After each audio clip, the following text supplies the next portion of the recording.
Hotep, cher Kamit, je vais partager avec vous aujourd'hui 5 signes qui prouvent que vous devez revoir en ce qui concerne votre protection spirituelle.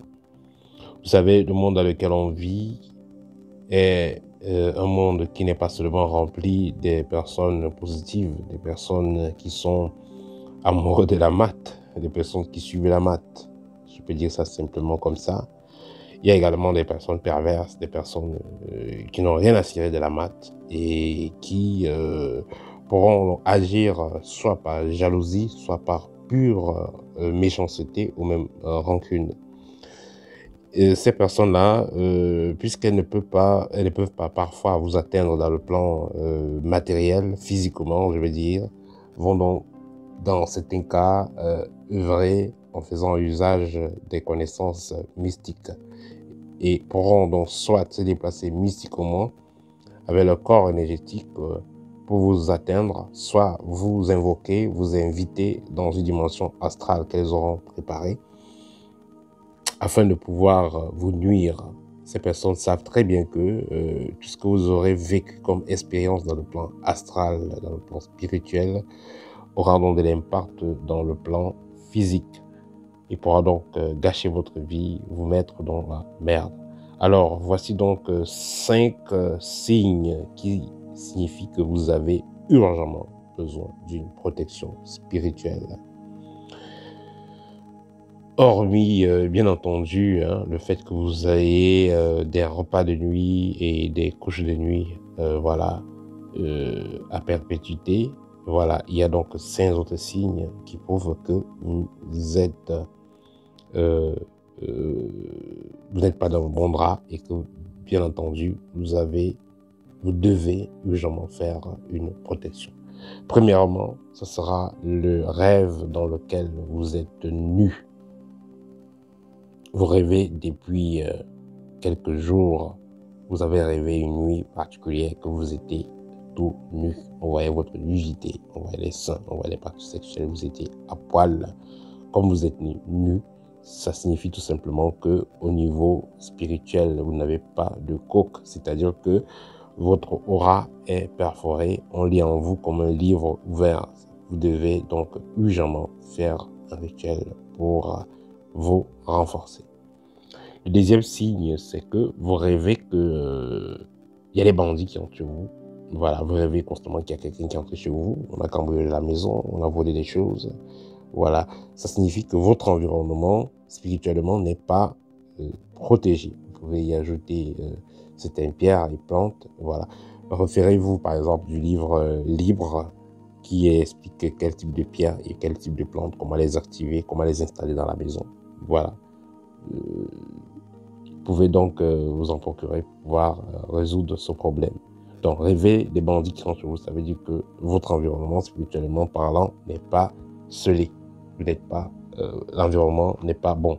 Et vous savez, votre environnement doit vous apporter une assurance. Vous pouvez éviter de dormir chez les gens, mais quand vous allez dormir chez vous, vous devez être en paix parce que justement, vous savez comment vous avez préparé votre maison. Si les sorciers peuvent entrer et sortir de votre maison comme ils veulent, ça veut dire qu'il y a quelque chose qui tique. Donc, à vous d'agir, de pouvoir installer ce qu'il faut, de faire ce qu'il faut afin que le sorcier ne puisse plus venir s'amuser chez vous. Et il faut comprendre que si cela persiste, le sorcier va donc installer dans votre maison des antennes mystiques pour pouvoir vous contrôler, va ouvrir des portails, pouvoir envoyer ce qu'il veut quand il veut, étant où il est, il pourra le faire à distance. Voilà, donc vous devez faire très attention à cela. Le troisième rêve qui signifie que vous devez faire une protection, c'est quand vous avez un serpent qui vous mord. Voilà, vous avez rêvé, le serpent vous a mordu et au pire des cas, il vous a mordu et ça saigne, il y a du sang qui coule. Ça veut dire que vous êtes même déjà touché au niveau astral. Vous devez rapidement faire une purification et une protection. Le quatrième signe, c'est quoi? Vous rêvez les chiens. Voilà, il y a des chiens qui vous poursuivent, qui essaient de vous mordre, qui vous poursuivent. il y a un félin, voilà, qui vous poursuit, que ce soit une panthère, que ce soit un tigre, il y a un animal sauvage qui vous poursuit, ça veut dire exactement que, voilà, on vous en veut, vous devez vous protéger. Et le dernier point, ça sera, vous êtes pris en chasse. Hormis l'animal qui vous poursuit, qui est dans le point précédent, ici, c'est les humains qui vous poursuivent. Il y a des gens, vous êtes là, quelqu'un vous poursuit avec un couteau, avec une machette, avec une flèche, on essaie de vous blesser. Et si on réussit à vous blesser, justement, vous devez, dans les heures qui suivent, faire de votre mieux pour vous nettoyer, vous purifier et vous protéger. Parce que justement, si on vous a blessé dans les rêves, ça veut dire que le corps astral est touché.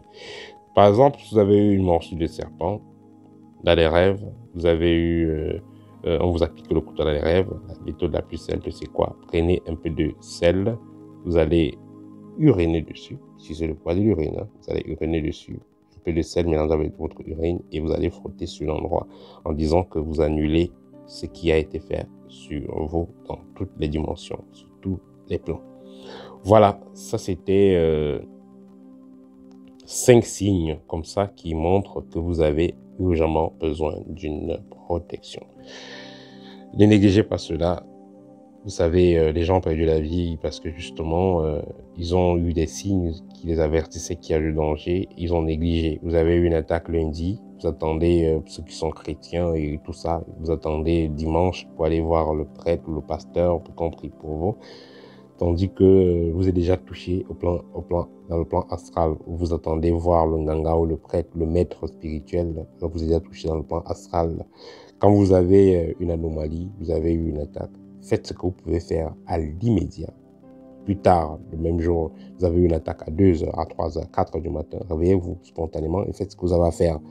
Si vous ne pouvez pas le faire spontanément, c'est pas grave, faites-le au moins à votre réveil avant de sortir de chez vous. Parce qu'il faut comprendre que la maladie, la magie, la sorcellerie, ça agit comme l'informatique. Vous allez mourir par accident. On veut que vous mourrez par accident. On veut que vous mourrez par arrêt cardiaque. On veut que vous mourrez de cette façon. Cela est programmé d'abord astralement et est transmis dans votre vibration de façon mystique sur le plan astral ou sur le plan énergétique. Et cela va se matérialiser physiquement si vous ne faites rien. L'univers lui donne toujours une possibilité de s'échapper du danger. Donc, à vous d'agir. C'est pourquoi quelque part on dit chacun est d'abord le propre prophète de sa propre vie.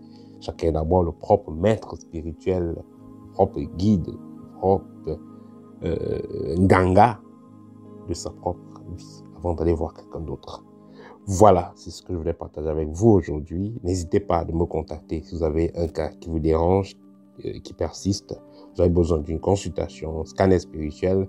Vous avez besoin de l'un de mes livres, tel que Libre, qui vous permet de comprendre comment fonctionne la sorcellerie et vous donne des astuces efficaces pour vous défendre de cela.